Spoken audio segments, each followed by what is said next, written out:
My name is Mr. TPG and you are watching the Mr. TPG MY channel. So, this is my first video on this channel, so I thought let's start something light, something non-controversial. No, I'm not going to do that. We are going to talk about the most controversial thing which is happening right now, which is, as you guys know, Dato Sri Anwar Ibrahim is decided to contest in the election, specifically in Port Dickson, marking his return to the politics by election for the third time. Before I start this video, I just want to clarify that I'm not inclined to any political party in Malaysia. I love them all equally and hate them all equally as well. So do not think that I am supporting Barisan Nasional or I'm supporting Pakatan Harapan or I'm supporting Gagasan Sejahtera. If you guys don't know what is Gagasan Sejahtera, it is the coalition by PAS. This is what the first thing you learned in this video. So, why people are suddenly hating on Dato Sri Anwar Ibrahim? And I'm not even talking about the opposition supporters, but also Pakatan Harapan supporters as well. Everyone is quite divided in this topic. And the funniest part is, everyone knew that after Tun M, Dato Sri Anwar Ibrahim will be the next Prime Minister of Malaysia. Even when, after Pakatan 1, when Tun M was asked by the press about his cabinet, he first clarified that the Prime Minister has been decided, the Deputy Prime Minister has been decided, and the Prime Minister in waiting has also been decided, referring to Dato Sri Anwar Ibrahim himself. Before the elections and even after the election, every person in Malaysia who voted for Pakatan Harapan knew that after Tun M, Dato Sri Anwar Ibrahim is the Prime Minister. So why everyone suddenly divided on his return to politics? So for the first video on this channel, I'm going to explain the three main reasons Malaysians are so divided over Dato Sri Anwar Ibrahim's return to politics. So let's go to the video.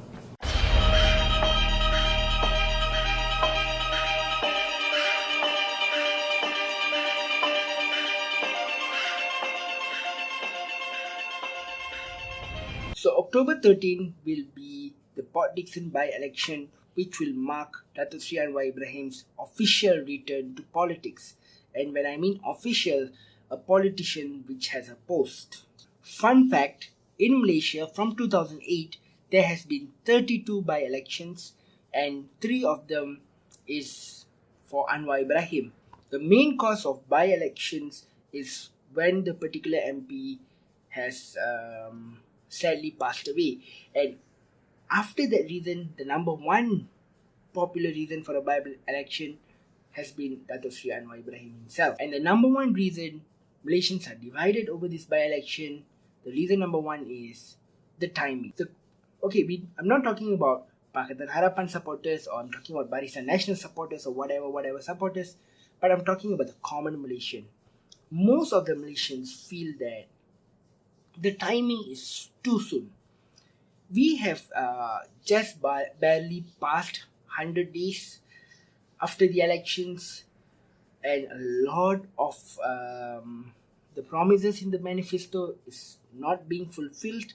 I will not say it is 100% fault of the government, but yes, they do have a lot of work to do.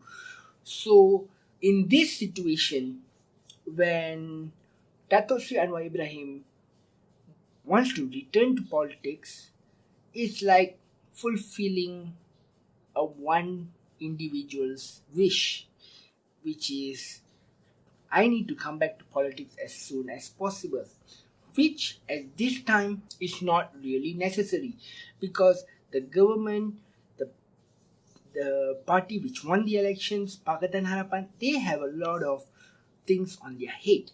A lot of a lot of people who voted for Pakatan Harapan, they wanted change, they wanted improvement, they wanted something different.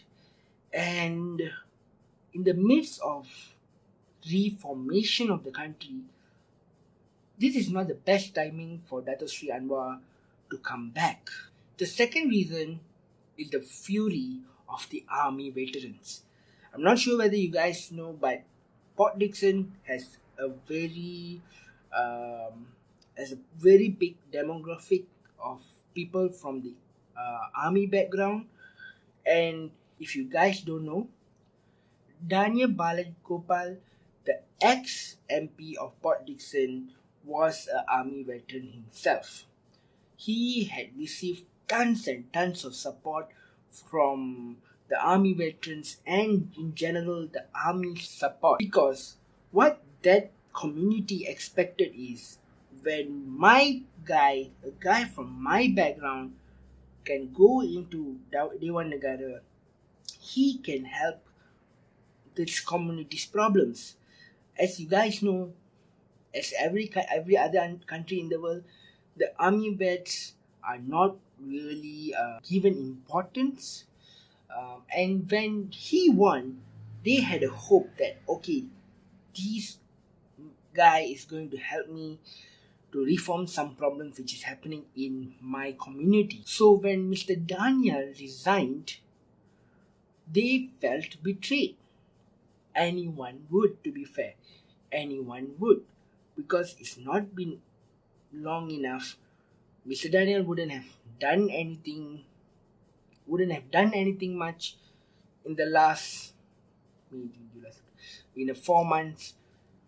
So they feel like they got cheated. This incident caused a chain reaction until the people of Malaysia felt, okay, so this guy resigned just to make way for Dato Sri Anwar Ibrahim. So what happens to the support which I gave for the previous MP to be elected? This affected the mind of the common Malaysian, army or not army. Like, Dato Sri Anwar Ibrahim is willing to do anything to come back into active politics as soon as possible. After this incident, Dato Sri Anwar Ibrahim even told in a press conference that he has always been championing army veteran rights, not only army veteran but in general the army rights.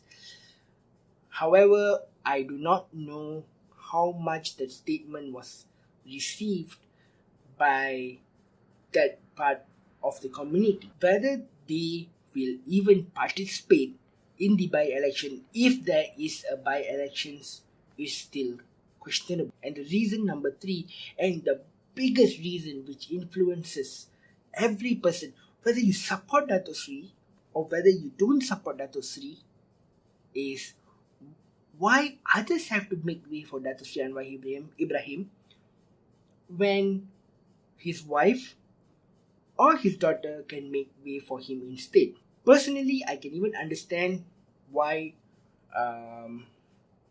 one Aziza is not able to resign, because she is holding on to a cabinet position and one of the biggest positions in the cabinet. If she resigns, there's going to be a lot of complications in the cabinet, and that will make time and that will waste everyone's time. I get that. But on the other hand, Nurul Izzah is not holding on to any cabinet positions. For her to resign, it is not a big deal. She can make way for her father. Even if she wants to contribute to the country, there's a lot of other ways she can help make a difference. For example, Marina Mahadi. She is not involved in politics, but she still does some things to help some particular communities in Malaysia. Nurul Izzah can do that as well, especially when Pakatan Harapan is in power. One Aziza even made the situation even worse. When people asked her about nepotism, she said, me and my daughter were voted by the people. Yes, I understand that you are voted by the people. To me, I don't care anything about nepotism if that person is voted by the people and they are in power. The whole Dato Sri Anwar Ibrahim's family everyone, each and every family member of Dato Sri can be involved in politics, and if they win in a democratic election, they have every right to do so. No one has the right to question it, because by law, they are not dictators, but they were voted by the people. But the question is, why not they make way for him? That is the most noble thing to do. why other MPs have to make way for him when his daughter can do it in the first place. This will not cause problems in the political party. It will not divert everyone's attention away from the real problems which is happening in our country. And to be honest, this is simply a waste of time, especially at the moment that we want the manifesto to be fulfilled. I'm also saying that the manifesto is not a holy book. Some things have to be practical. Even Tun M himself said that the Pakatan Harapan's manifesto was not made practically. They thought they will not win. I understand that. I get it. You guys are politicians. Get you have to win over the people's heart, but you have to do something about it. And I understand there was one single party, good or bad, that is a different issue, but they have been ruling this country ever since the independence. So naturally it will take some time. But please do not divert away from the real problems and putting yourself first over the country. These are the three main reasons why Malaysians are very divided over the decision of Dato Sri Anwar Ibrahim returning to politics by this by-election which is held in Port Dickson later in October 13. Honestly, personally, I have a lot of respect for Dato Sri Anwar Ibrahim and his family. What his family has gone through should not happen to any other person in the world. I really hope for that. I'm a person who really, like, when I was 18, 19 years old, I always wanted Dato Sri to come to Johor. I wanted to hear him speak. He's an excellent speaker. You like him or do not like him, everyone knows Dato Sri Anwar Ibrahim is an excellent speaker. Once he came down to Muar, 19 years old, when people have different priorities, I went all the way to Muar, waited 4 hours just to hear Dato Sri speak. And even if now Dato Sri Anwar Ibrahim comes to Johor, I will definitely make my time to go hear him speak. But what he is doing now, this is not healthy for the country. It is not healthy for the political atmosphere right now, as we have a lot of things to be taken care of. And whether you like it or not, I can assure you that Dato Sri Anwar Ibrahim will win in the by-election. Whether he will win unopposed or he will win opposed is the only question which has need to be answered. I heard that someone, an independent candidate, I'm not sure his name, he's going to stand as an independent candidate in the Port Dickson by-elections. As you guys know, PAS has said that they are not going to field the candidate. UMNO has also said they're not going to field the candidate. So we don't know. And I heard that the independent candidate, he wants to make sure that this government is not going to be a Barisan 2.0. So I'm sure he's going to lose the deposit, but if he wants to get a message across, I mean, this is a democratic country. Everyone have the right to do what they want. But bro, I'm sorry, but you are going to lose your deposit. But if you think that by standing in the elections, you are putting across a message, I respect you for that.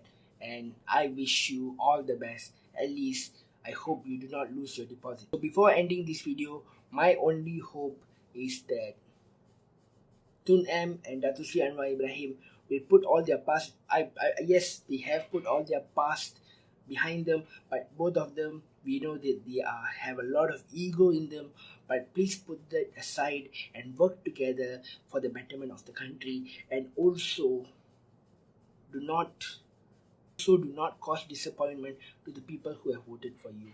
This is my very, very, very humble request. This video has come to an end. I hope you guys like the video. I'd like to know each and every one opinion on what you think of the video and what you think of my opinions. Put it down in the comment section below.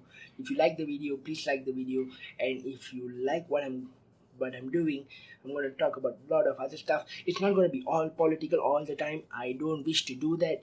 People nowadays are very political. Even if their prepaid top up finished already, they blame Tun M. Last time they blamed Barisan. Dr. Sri Najib, and now they blame Tun M. So I don't wish to do political videos all the time. We're also going to talk about the current things which are happening in Malaysia, not only politically but as in general. So please subscribe to the channel to see more videos like this. So thank you for watching this video and see you soon.